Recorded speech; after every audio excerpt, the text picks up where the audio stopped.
So to work your main control panel, if you are hooked up, you'll get this little icon in the top corner which looks like a hookup wire, which means you will be receiving two 30 volts. So all 3-pin plugs will then become live and you'll be able to plug household items in and they'll work. If you don't have that, then you will just have 12 volt. So when you turn on your master switch, that sends power from the 12 volt system to all your 12 volt appliances. And then, like I say, if you're hooked up, your 3-pin plug sockets will work. If you aren't hooked up, they'll not work.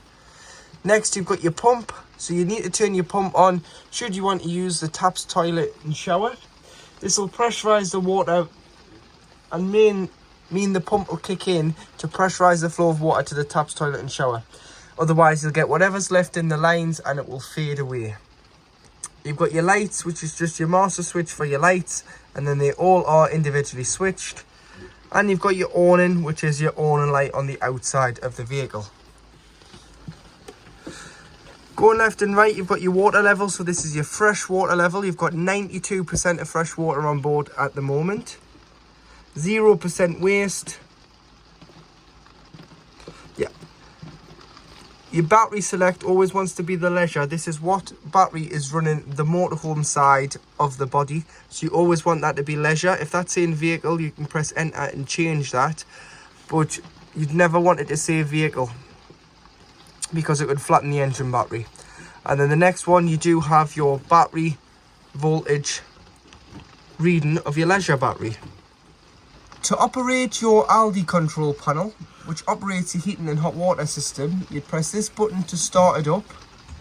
It'll go through its cycle, then you'll be able to hit the menu button. And as you can see there, you've got a house with a thermometer in, which is the temperature of the inside of the motorhome. You can have this all the way down to off or all the way to the max by pressing the plus and the minus of 30 degrees. So this is how hot you want the inside of your vehicle. Then you've got underneath your water. So if you've got water on board and you've got water in your boiler, this is your water off. That's your water on, which is half a bar. And then if you press a full bar, what that does is it puts it on what's known as boost. And that will turn off the heating of the motorhome and prioritize the water first. So if you want the heating and the hot water to run together, just make sure it's on half and not full, because it will turn off the heating of the vehicle to prioritize the water first. If you want a site, you'd use electric. So this is the electric. It's saying off at the moment. Press plus and you've got 1 kilowatt, which is 750 watts. 2 kilowatts, which is 1500 watts. And 3 kilowatts. So with the kilowatts, it all depends on the amperage the site gives you, which will determine whether you use 1, 2 or 3 kilowatts. What you can do in the winter, if it's really cold and you want to boost the heating of the hot water, you can put on the electric on and the gas on together, and this one's the gas. Or if you were wild camping, you wouldn't have the electric on, and you would have to use the gas to prioritize and heat your hot water and the vehicle, because you would have no other source available to heat the motorhome or the water. So that's the gas. What I would do is, if you go to a site and it's really cold and you don't want to sit in a cold van, put it on 2 kilowatts and put the gas on together. Give it 20 minutes or so, which will boost the temperature of the inside of the van, and then just come and knock the gas off and allow the electric to continue to heat the vehicle and the water as it's giving it that little boost and it's got it up to temperature. In the settings here, you can set timers and things, but that's all in the books. I'll not confuse you, we'll keep it nice and simple. But what you can do is you can go all the way down to reset. So if you ever need to reset it, you just press reset and reset the Elddis control panel, and then you just turn it back on,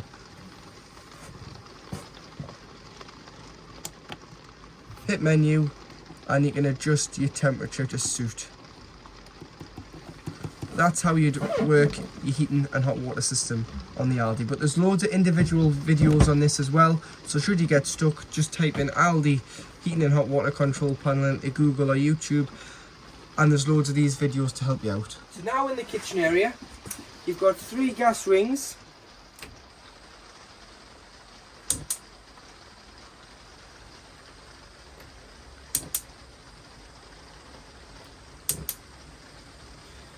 So once you've had them on, if you allow them to cool so that they're cool enough to touch, so that you don't shatter the glass. And then this far left hand one, which comes on with the red light, is the electric hot plate for the back one, which will only work when you're hooked up, so you can save your gas when you're on a site and use the electric hot plate. Underneath, you've got your grill.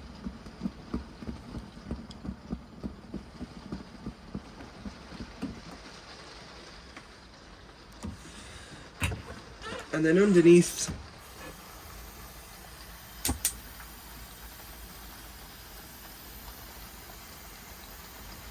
you've got your oven. So underneath your oven, you've got some storage. You've got 2 gas isolation valves, but these are mainly for when the vehicle is annually habitation serviced. Any problems with gas, turn the main bottle off to be safe. And you do have your plug for your electric hot plate here as well, so if that's causing any issues, you can just unplug that. Above, you've got a microwave, which is an 800 watt mains power microwave. So if you get any problems with the microwave, you can unplug that up here as well. And when you're wanting the microwave to come on, you've just got to press eco, which is this button here, to wake it as it goes into standby mode. Storage up in here, but this previous owner of this vehicle is also fitted a satellite system. So what you've got to do is you've got to make sure this is turned on, and this is your receiver box. And then if we come underneath the cabinet, you've got this dial.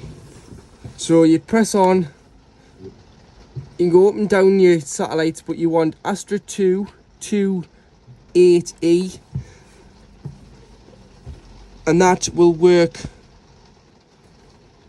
UK and France and into Spain, but as soon as you go down to Portugal, you may have to change it.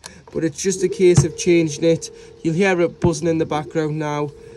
It is searching for that satellite in the sky, and then it'll go to solid light once it has locked on to power.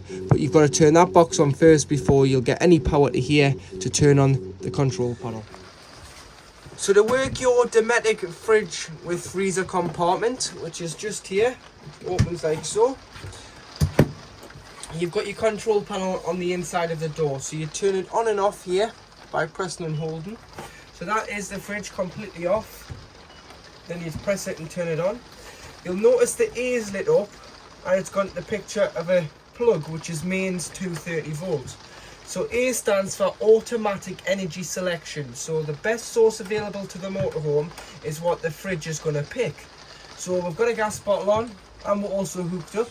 It knows not to waste gas, so it's when to hook up.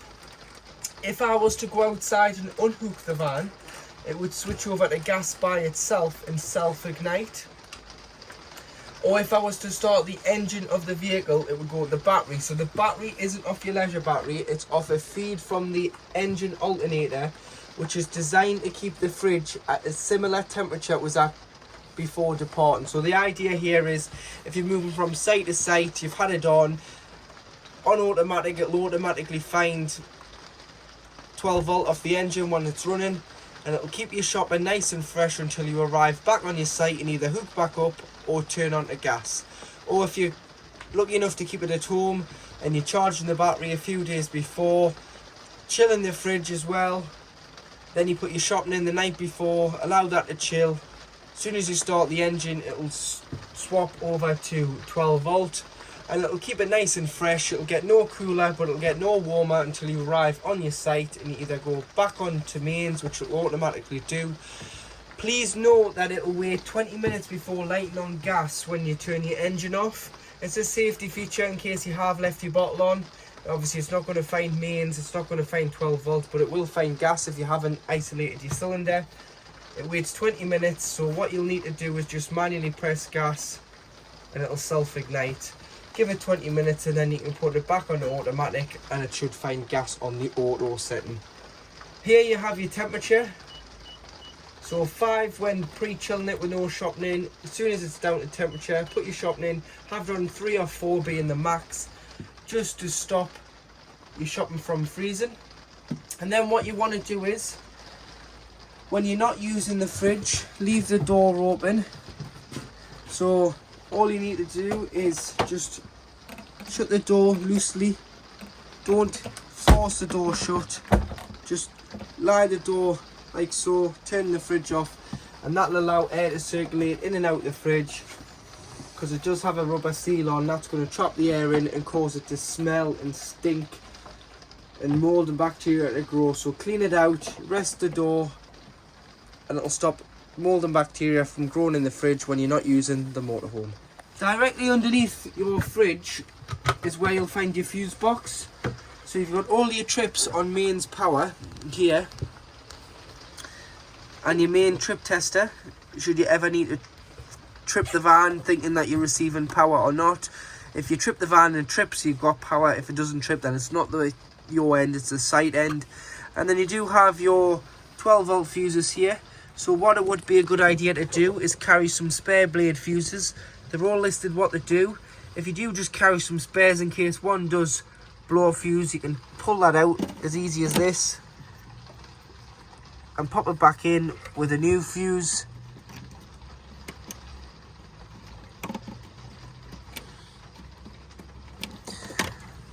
And replenish the fuse, which will solve the problem if you're away on your holidays. As the last thing you want to do is have a blown fuse which stops something working, and it's just a fuse that needs to be replaced. So carry some spare fuses with you.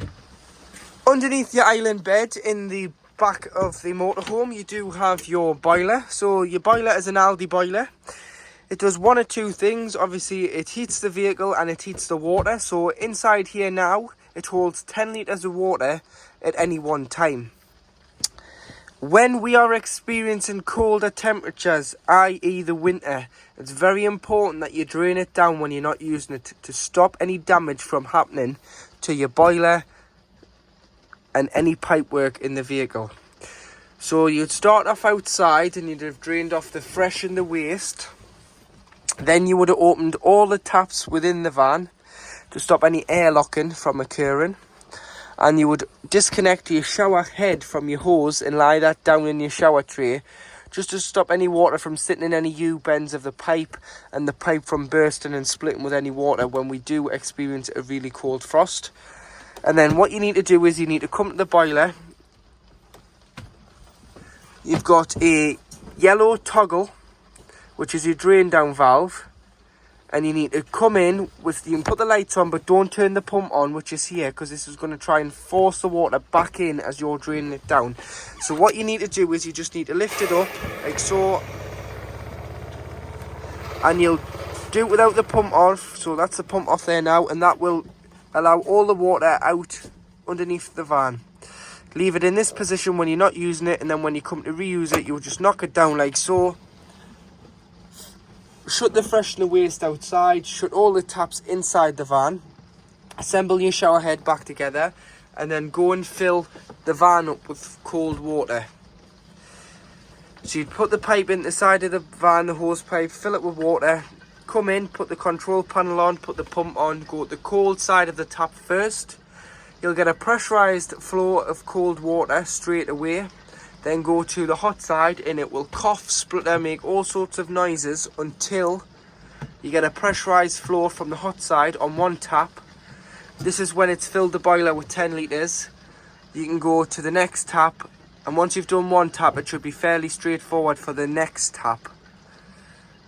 And then the shower. And then your system's primed for the season ahead, but please drain it down over the winter when you're not using it, or when we're experiencing colder temperatures. Regardless if you're going to use it that weekend, drain it down just to stop the water from freezing. That 5-day difference during the week, if we do experiencing a hard frost, the water could freeze, and it's not covered under warranty. It's your responsibility to drain the vehicle down, and you do it by lifting that yellow toggle up and then draining off all your other water appliances from outside, and then leaving your taps open from the inside of the vehicle. In your wardrobe beside your fridge, you do have your Aldi expansion tank. So the Aldi system does take coolant.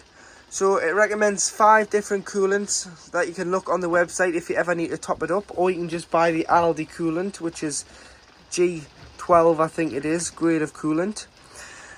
And you've got a min and a max, and you can just see there where the top of my finger is, the liquid is bubbling. Always run the system up first because it expands to see where the level is, because when it's off it's going to show a lot lower than when it's on. So don't top it up when it's off. Run it up first, see where the level is, put a little marker on it, and then you can top it up between the min and the max. But to top it up, all you need to do is take this cover off. You've got a breather pipe there and a main nut there for the cap, which you can top it up from there. But the liquid of the Aldi do recommend that every 5 years the liquid is changed with a new, so it's completely flushed out and topped back up with new coolant to keep the system nice, healthy and serviced. So now in the washroom, to operate your toilet you need to ensure that the pump's on, and then you'll be able to press the blue button and the system liquid comes from the main fresh tank. So you press it, you'll be able to flush the toilet. What I would do is I'd always flush the toilet first to put a little bit of water in to lubricate the seal between the blade and the top of the cassette. And then before you use it, open the blade, which is here, this grey lever. So slide that away from you. Now you can use the toilet. Then after use, you give it a good flush. If you have bought the chemicals in the twin pack of the blue and the pink, with the pink doesn't go into the header tank because there isn't a header tank on a motorhome, because it's fed from the main freshwater tank, which you'd fill up from a hose pipe outside. What you can do is you can dilute some of the pink in an empty spray bottle. So put about this much pink in, the rest water, spray the bowl, flush it, and then after use, close the blade. If you leave the blade open, you'll not be able to get the cassette out the outside of the van when it indicates on the top here with a few green lights underneath to say it's full. So make sure that this blade is closed, which is that position there, to get the cassette out. You've got a heated towel rail here with a bleed valve on there. Should that ever not be getting warm, you can bleed the system of coolant, the same as a radiator at home. Toilet roll holder, towel holder, press the catches in, and you've got a large toiletry cabinet. And then across you do have your sink. So make sure you push the sink plug in and push it up, and that is your hot water system working there, and that's getting really warm. So the heating and the hot water system of the vehicle is working as it should. So in your front lounge, if you were wanting to make this into a double bed, what you need to do is remove all your scatter cushions and your side cushions. Slide this forward, slide the other section forward as well. They meet in the middle like so. And then what you do is you'd use the backrests into position.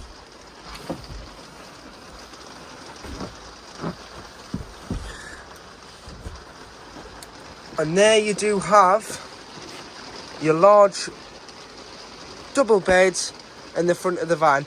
What I'd also do is turn the base cushions upside down as well, so you get a flatter surface to sleep on. Then you can put a fitted sheet on, and it's far comfier sleeping on the backs of the cushions than it is on the front, because you've got the buttons and the bullnose. In the centre of your raised floor, lounge floor, you do have the location of your leisure battery is underneath here. So all you need to do if you want access to it is unscrew these white turn caps off the screw heads, all 6 of them, and you'll get access to your main battery, which will have a main battery fuse in there as well. So to make your 2 rear travelling seats up, I'm going to show you how to do one. It's exactly the same as the other. Get rid of your cushions, lift this up. Then what you've got to do is there's 2 catches on either side, so you've got to push it up, push these in on both sides, which will fold this down. And then you've got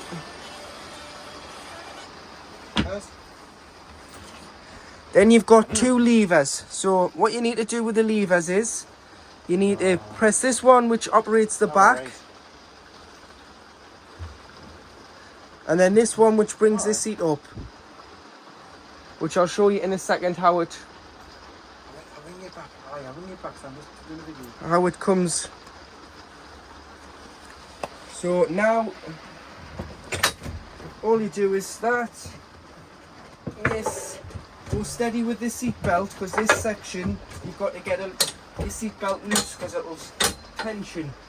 So you need to pull a bit of seat belt out, pull that over like so.